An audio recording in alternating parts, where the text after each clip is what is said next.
오늘은 비가 많이 오네.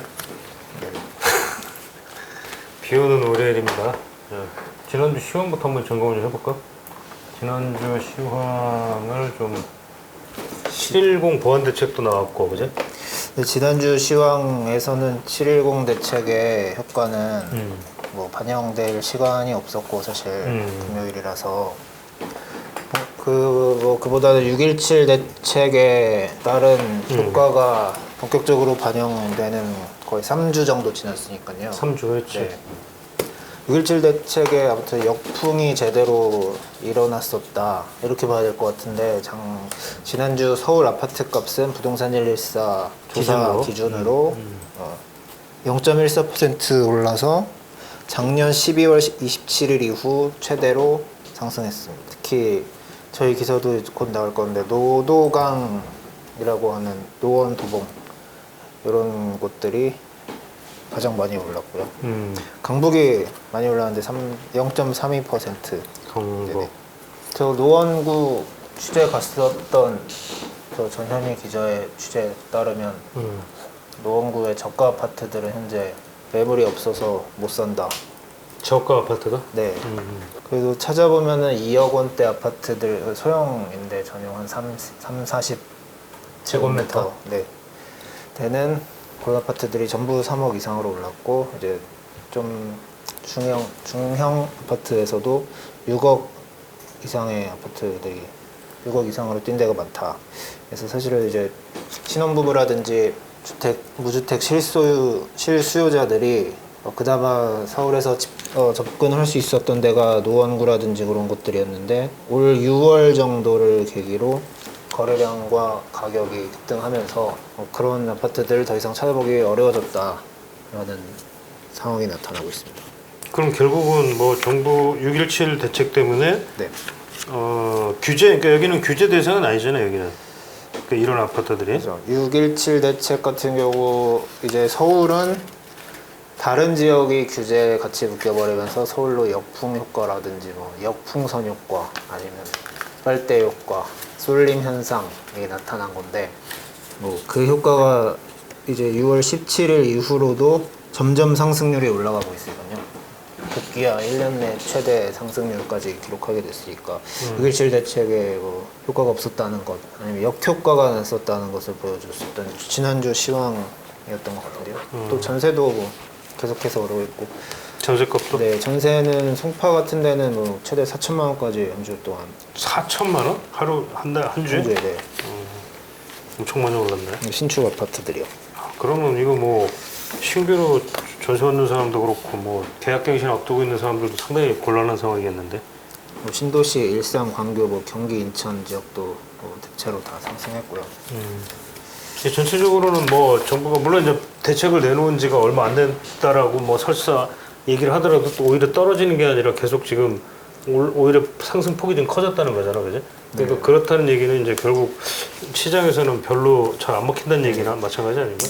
그래서 710 대책이 어떤 결과가 날지가 이제는 그걸 좀 주목을 해야 되는 시기인데 아직은 뭐 지난주 금요일이었으니까. 그렇죠. 근데 대체적으로는 뭐 주택 보유자들 다주택자 뭐 할 것 없이 주택 보유자들은 일단은 좀 매물을 거둔 상태라고 바로 팔다기보다는 좀 어떻게 될지 상황을 좀 지켜보겠다. 약간 관망하는 좀 분석하고 뭐 좀 뭐 따져보는 건가 지금? 또 이제 뭐 종부세율이라든지 이런 게 다 오른다고 하니까 특히 양도세와 종부세가 같이 오르다 보니까 이걸 내가 가지고 있어야 되는 건지 팔아야 되는 건지 각각 좀 시뮬레이션을 해보는데 시간이 필요한 거 아닐까 그런 생각이 들고 있습니다. 그러니까 나도 오늘 아침에 또 우리 모 지인이 좀 아는 분이 급히 연락이 와서 세무사를 좀 소개해달라.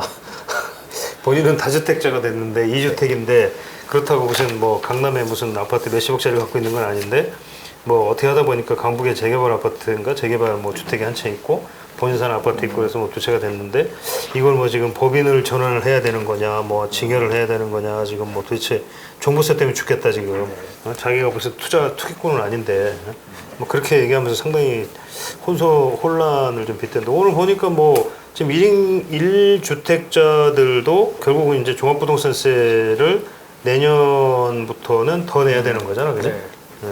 그거는 710 대책 이전에 작년 12월 16? 16 대책에서 종부세 세율 상한에 포함됐었던 내용인데 그렇지.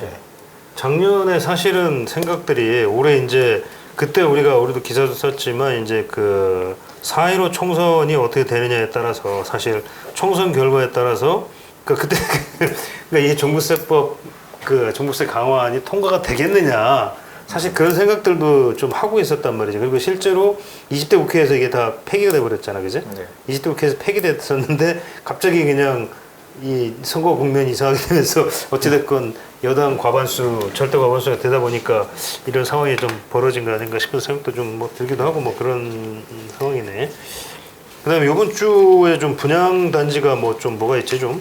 예, 이번 주는 7월 셋째 주인데요. 전국 20개 단지에서 총 1만 1,415가구가 분양을 합니다.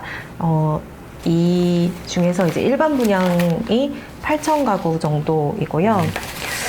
눈여겨볼 곳이 이제 저희가 모두 기사로 이제 준비했거나 이제 준비한 곳인데 서울에서는 기름동, 성북구 기름동의 기름역 롯데캐슬 트윈골드 아파트가 이제 가장 눈여겨볼 단지여서 이제 말씀을 드리겠습니다. 이곳은 이제 기름역 역세권 아파트거든요.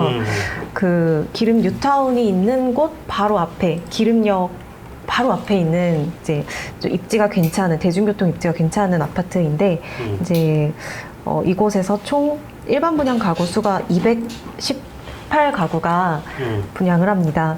네, 그리고 그렇게 뭐 많지는 않은 거예요? 네, 좀 적은데요.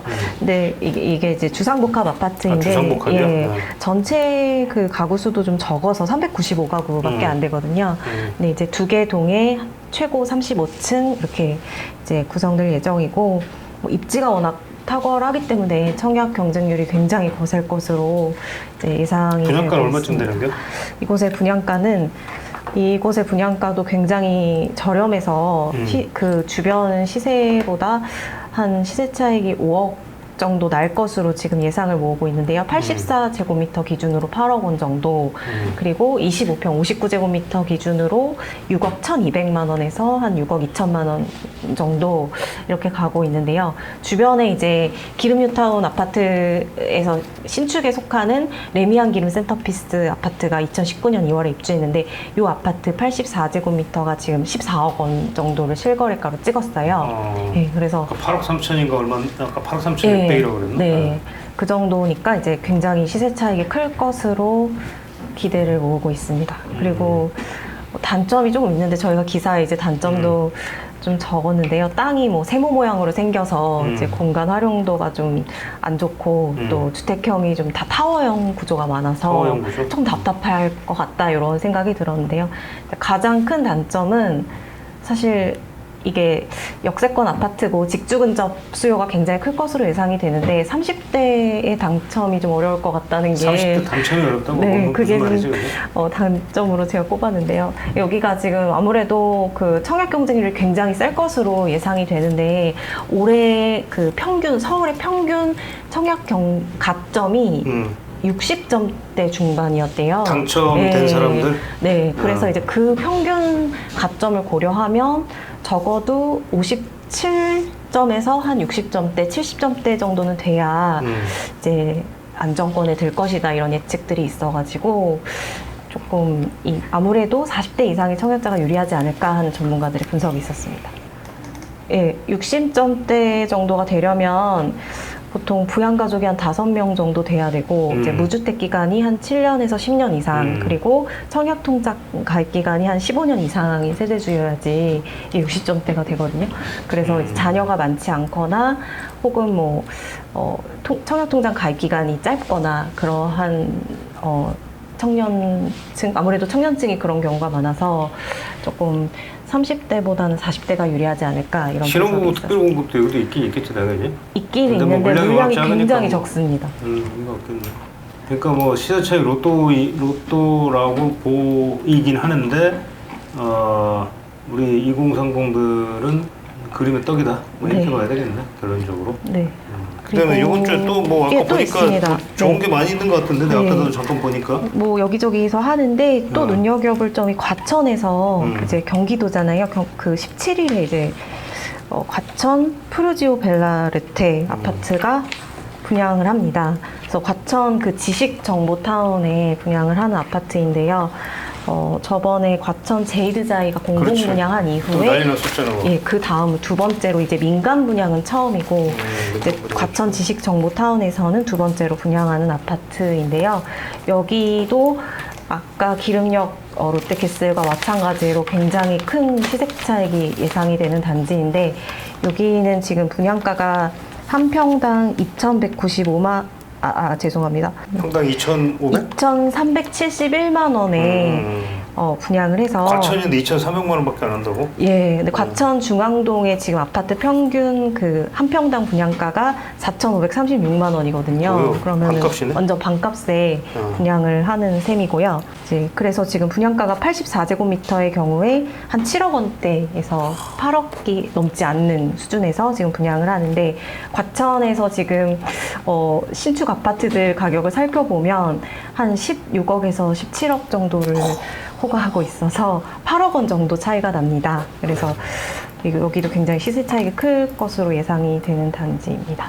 여기도 또 뭐 완전 그야말로 박 터지겠네. 네, 여기도 청약자는 기본 100대 1은 넘을 100대는 것으로. 더 될 것 같은데. 네.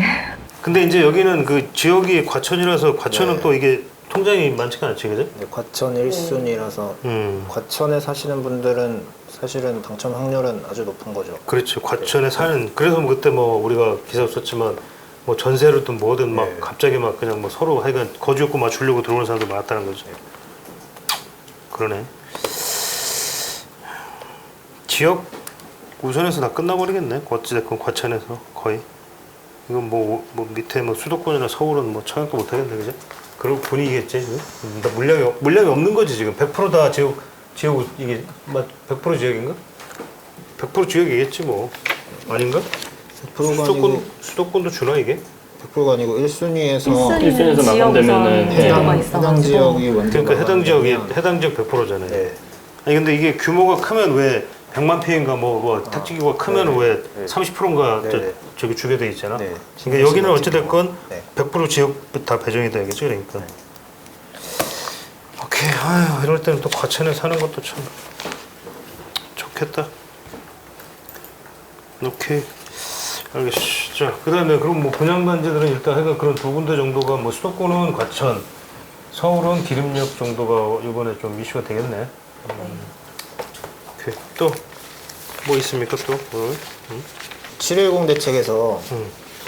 이제 다주택자 같은 경우 종부세, 그러니까 보유세 올리고 팔 때 되는 양도세 올려서 이제 유일한 수단이 증여다 그랬었지 않습니까? 네. 그렇지, 뭐 징역 얘기가 나왔지. 네, 그때도 이제 증여 관련해서 뭐 수단을 좀 찾아보겠다 했었는데, 그러니까 취득세율을 증여할 때 내는 취득세율을 뭐 크게 올리는 방안을 정부가 또 얘기를 하고 있는 거 보더라고요. 여기저기서 기사 나오는데 징역을 막아보겠다. 네. 지금 주택 증여 시에 내는 취득세율이 이거는 이제 공시가격에다가 취득세율 3.5% 거기다 뭐 각종 해서 총 4% 내게 돼 있는데 취득세율 자체를 최대 12%까지 올리는 방안. 12%면 지난번에 그 법인 취득세하고 다주택 네. 3주택인가? 네, 네, 3주택이죠. 그거랑 똑같네. 거기에 맞추겠다. 사실 뭐 처음부터 안 들어간 게 조금 의아할 정도로 뭐 약간 논리적인 수순으로 보이는 그런 방안인 것 같고 이게 정말 다주택 보유자들은 앞으로 이 계산을 좀 진짜 더 열심히 해보셔야 되는 상황인 것 같은데 유일한 수단이 증여였는데 증여조차도 이렇게 어려워질 수가 있으니까요. 그 약간 이제 계산을 해보면 저번에 한번 제가 계산했었던 걸 보면 시가 15억 원 정도 하는 아파트가 공시가격이 한 9억 원 정도 된다고 했을 때 취득세가 그러니까 배우자라든지 뭐 자녀한테 증여할 때 내는 취득세가 3,400만 원 이 정도 됐었던 거거든요. 근데 이게 3배가 된다는 거니까 물론 이제 공제 뭐 일부 뭐는 있겠지만 어찌됐건 3배가 되면 거의 1억이 넘는 거네. 네. 취득세니까 뭐 거의 다 낸다고 봤을 때 15억 원짜리 아파트를 아무튼 뭐 세율만 해도 12%니까요. 1억 2천만 원 정도를 취득세로 내면서 증여를 할 만한 그런 이득이 있겠느냐, 이런 좀 계산을 좀 많이 해보셔야 될 것 같습니다. 집값이 계속 오르면 양도세 내는 것보단 이게 낫나? 근데 원래는 증여세가 양도세보다 더 비싼데. 증여세, 그러니까 이제 그렇지. 이게 뭐 여러 가지 무슨 뭐 부담부 증여니 뭐니 뭐 해가지고 그런 걸 해야 아마 네. 더 싼 거지. 네, 그러니까 양도 차이가 엄청 많았을 때, 그러니까 강남처럼 막 뭐 옛날에 그러니까 뭐 1970 몇 년도에 샀는데 지금 팔면은 막 20 몇 억씩 막 양도 차익 났고 막 이런 것들. 네. 사실 이런 거는 뭐 당연히 양도세 내는 것보다는 증여하는 게 100번 유리한 건데. 그러니까 그런 양도 차익, 양도세와 증여세 진짜 아까 얘기한 것처럼 계산을 좀 명확하게 해보고 나서 판단을 좀 해야 되겠네. 네. 근데 뭐 다 좋은데, 근데 결국은 이걸 한다고 해서 그럼 우리가 궁극적으로 얘기한 집값 안정, 우리가 항상 얘기하는, 그럼 이게 집값 안정에 이게 도움이 되려나? 그래서 이걸 이렇게 올리고 뭐 1주택자 종부세도 막 올리고 네. 이게 올리는 게 결국 집값 안정에 도움이 되나? 제가 봤을 때는 종부세랑 이 증여할 때 취득세 이런 것들을 올리면서 하다못해 양도세는 뭐 일시적으로 깎아준다거나 이런 게 있지 않은 이상 논리적으로 그 매도를 유도하기 위해서 이런 세금들을 올린다면 앞뒤가 맞지 않는 것 같고요. 그렇지. 네. 논리적으로도 맞지가 않지, 그지? 팔지도 못하게 하고 갖고 지도 있지도 못하게 못하게 하고. 한 사지도 못하게 하는 거지, 쉽게 말하면. 왜냐면 먼 걸로 얘기해서 뭐 살 때, 물론 이제 살 때 뭐 세금이 뭐 없다고는 하지만은 대출을 다 막아놨잖아. 그지? 무주택자도 솔직히 대출을 지금 잘 안 되잖아, 퇴거해주고 해서는. 네. 9억 넘으면. 그러니까 뭐 이것도 안 돼, 저것도 안 돼. 그리고 그 사람들은 뭐 갖고 있으면 사면 일단 보유가 되는데. 그죠? 그러니까 사지도 못해, 팔지도 못해. 그러니까 결과적으로 그 오늘 우리 썼지만 이광수 저 미래에셋 연구원 말 맞다나 앞으로 거래량이 급감할 거다. 네. 나도 그 의견에 100% 동감을 해. 거래량이 급감할 것 같아, 진짜. 이건 뭐 이렇게 되면은 거래 동결 현상 되지 않을까. 딱 이 양반 표현이 맞는 것 같아. 이광수 연구원 말 표현이. 지금 이제 정부 정책을 평가하면 비이성적이다. 응? 비이성적 정책이다. 그런 얘기를 하는데 참 그런 거 아닌가 싶은 생각이 드는데. 이 현장에서의 분위기 같은 것도 들어보면은 이 정책으로 인해서 시그널을 줘야 되는데 어떻게 할 수 있게끔 이렇게 행동으로 이어지게끔 이 정책이 얘기를 해줘야 되는데 그거에 대한 해석이 어렵다 보니까 당분간은 관망세가 좀 짙지 않을까. 아까 얘기한 대로 다주택자 같은 경우에도 따져볼 게 많으니까 그런 그렇지. 세율을 계산을 그래서, 해야지. 그게 일단 관망세가 이어지다 보면서 또 공급량이 그렇게 단기적으로 또 많이 늘지는 못하지. 늘지는 않을 것이다. 시장에 나오는 게 많진 않을 것이다. 이런 전망이 많더라고요. 그러면 매도가 다 한마디로 올스톱 될 가능성이 있겠네. 매도 매수 절벽 현상이 벌어지겠네, 그지? 이게 좀 오래 갈 수도 있을 것 같은데. 뭐 정부는 이제 내년 6월 1일까지 이제 뭐 유예 기간을 줘서 양도세 같은 경우도 그죠? 또 종부세가 뭐 어차피 오르는 게 올해는 아니고 내년부터 오르니까 뭐 그런 기간적 여유가 좀 있다고는 하지만 그러니까 결국 기간적 여유가 있으니까 그 기간에 뭘 할 거냐 뭐 그런 걸 막 진짜 계산기 막 두드려 볼 가능성이 있겠네. 여전히 근데 청약만 뜨겁겠네. 새집 새 아파트에 대한 선호도는 뭐 줄질 않을 테니까. 네. 근데 뭐 임대사업자 관련해서는 이게 나도 사실 개인적으로 지난번에 7월 10일 날, 그 금요일 날 밤에 누가 그 은행에 있는 은행 임원인데 나한테 갑자기 연락이 막 덜커덕 왔더라고. 막 카톡이 왔어. 그래서 아 형님 뭐 이거 어떡합니까 해가지고 막 카톡을 날렸는데 이게 뭐냐면 임대사업자 이제 세제혜택 임대사업자 등록 신규 등록이지. 그러니까 아파트 같은 경우는 이제 장기 없애버린다는 거잖아요. 그죠? 네. 아파트는 아예 임대사업자 등록 안 시켜준다는 건데, 근데 여기 기준일이 이제 7월 10일 날 이제 발표를 했잖아. 근데 이제 이게 아마 그 전날부터 그 임대사업자 등록하는 홈페이지 렌트홈이라고 있는데 거기서 이게 난리가 난 모양이야. 그래서 이미 안내 배너가 떠가지고 이제 7월 10일 뭐 5시 몇 분인가 6시 뭐 몇 분까지만 받아주겠다. 그 외에 여기 나와 있나 알겠구나 이 기사가. 10일 오후 5시 59분 기준으로 이게 갑자기 마감이 됐다는 거야.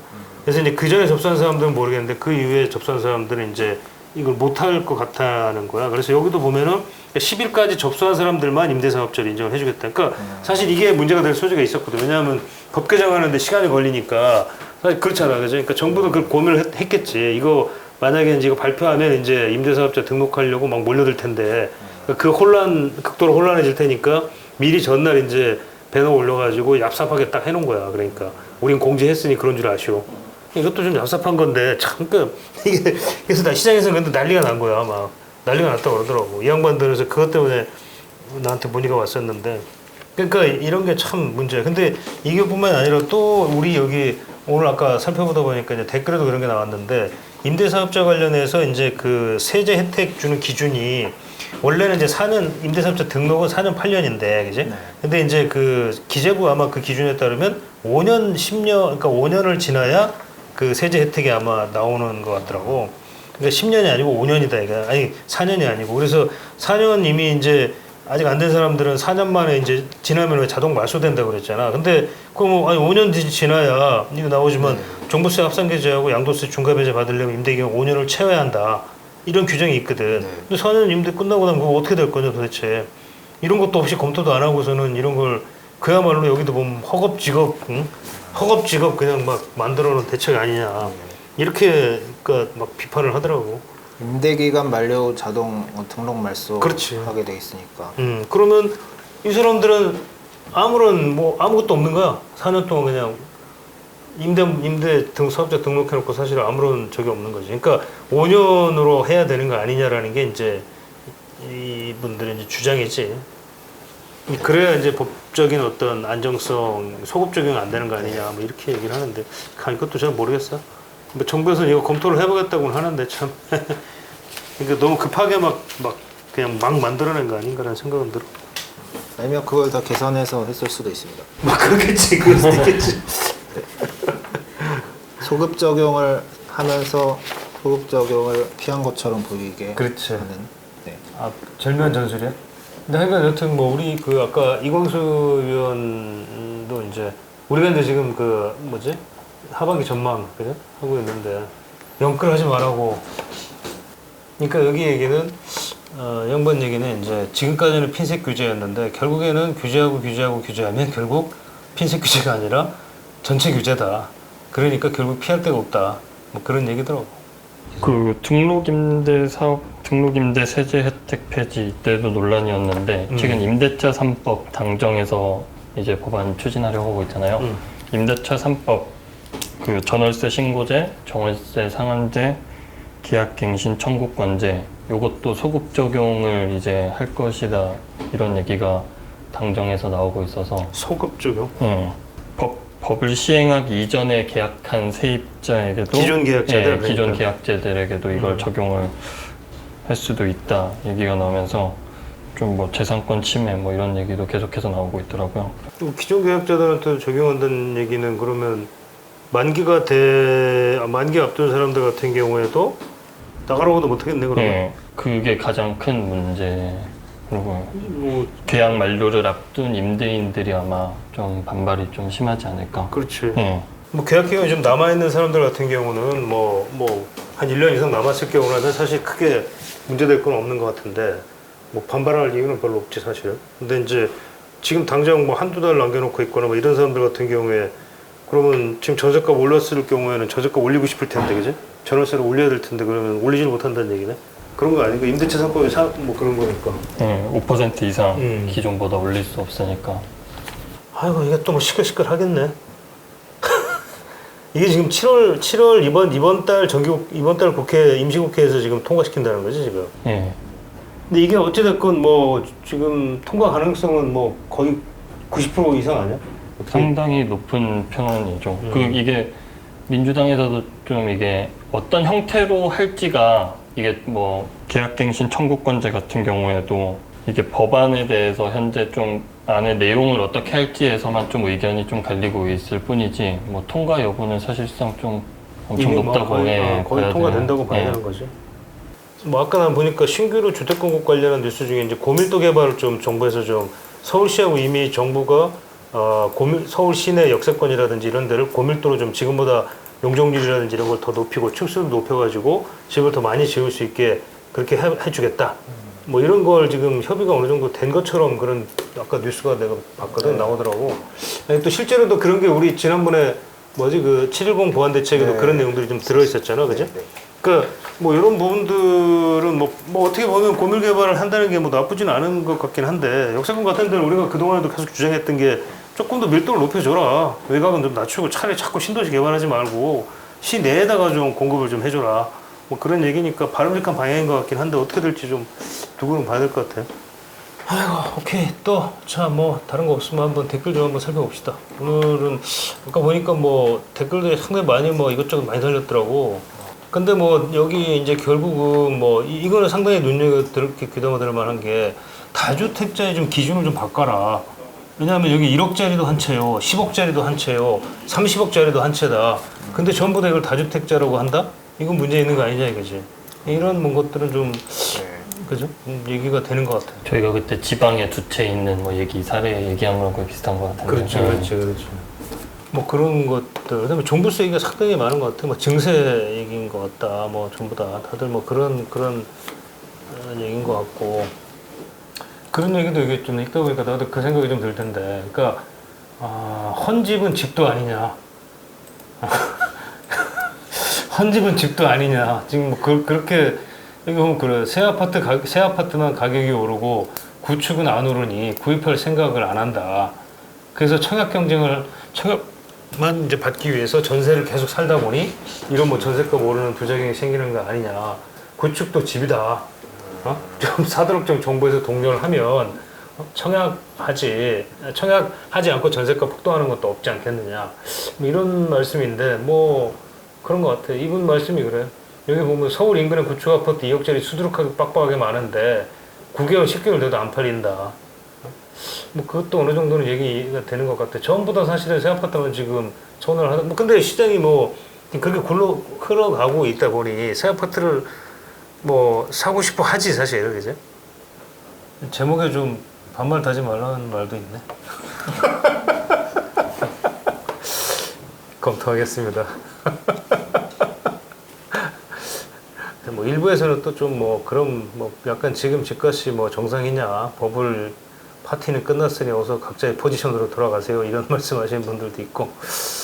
근데 사실은 1주택자들의 경우에는 대부분이 그렇지 뭐. 그러니까 내가 집값 올렸냐, 나는 가만히 있는데 집값이 오른 걸 남들 어쩌라는 얘기냐. 근데 왜 자꾸 세금을 때리느냐.